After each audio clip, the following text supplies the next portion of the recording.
Assalamualaikum warahmatullahi wabarakatuh. Nama saya Nazrul Fatah. Hadis yang pertama, hadis tentang niat puasa.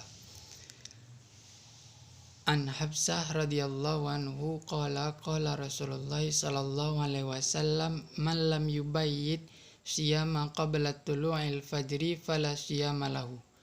Diriwayatkan oleh Habsah bahwa Rasulullah sallallahu alaihi wasallam bersabda,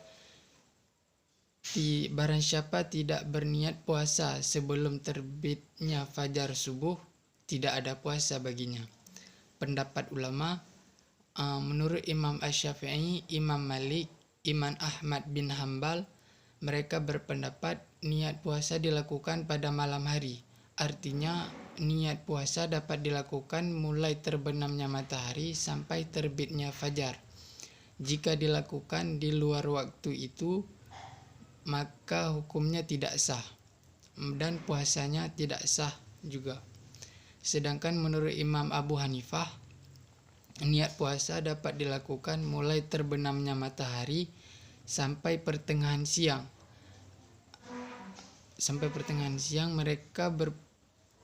Mereka berpedoman pada surat Al-Baqarah ayat 187, di mana pada ayat itu Allah memperbolehkan makan, minum, dan bersenggama pada bulan Ramadan sampai terbitnya fajar, dan setelah terbitnya fajar Allah memerintahkan untuk berpuasa dengan niat terlebih dahulu. Artinya niat puasa dapat dilakukan setelah terbitnya fajar dan tidak harus pada malam hari. Menurut saya niat yang wajib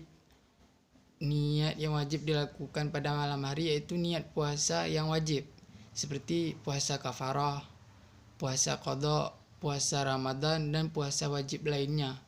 Niatnya itu pada malam hari, yaitu mulai terbenamnya matahari sampai terbitnya fajar. Sedangkan puasa sunnah dapat dilakukan di waktu duha, dengan catatan dia belum makan sedikit pun makanan dan belum minum seteguk pun minuman mulai terbitnya fajar. Hadis kedua tentang khamar.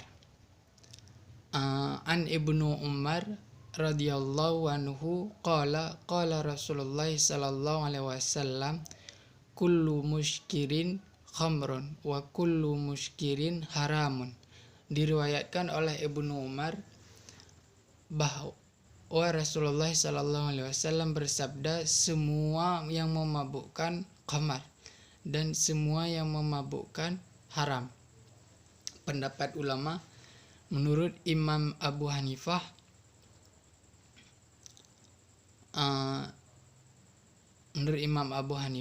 semua minuman yang terbuat dari anggur disebut khamar, dan yang minuman yang tidak terbuat dari anggur disebut nabis. Jika kadar kemabukannya tidak membawa kemabukan, maka hukumnya tidak haram. Sedangkan menurut Imam Asy-Syafi'i, semua jenis minuman yang memabukkan, baik bahannya terbuat dari anggur maupun terbuat dari bahan lainnya, disebut khamar. Sedikit atau banyak minuman tersebut, maka hukumnya haram.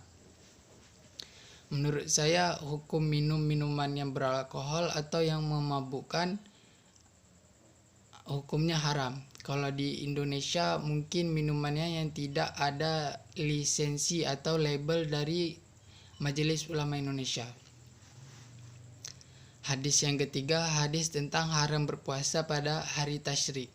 Rasulullah sallallahu alaihi wasallam bersabda, ayyamut tasyrik ayyamun aklin wa syarbin. Hari tasyrik adalah hari makan dan minum. Pendapat Imam Asy-Syafi'i yang lama, beliau berpendapat dibolehkan untuk berpuasa hanya bagi jamaah haji tamattu dan bagi yang tidak mendapati hewan yang disembelih. hewan kurban yang disembelih. Dan terdapat pendapat baru Imam Asy-Syafi'i atau pendapat yang lebih kuat menurut ulama Asy-Syafi'iyah, hukum berpuasa pada hari tasyrik tetap haram meskipun bagi jamaah haji tamattu. Menurut saya hukum puasa pada hari tasyrik adalah haram karena hari tasyrik adalah hari kemenangan bagi umat Islam.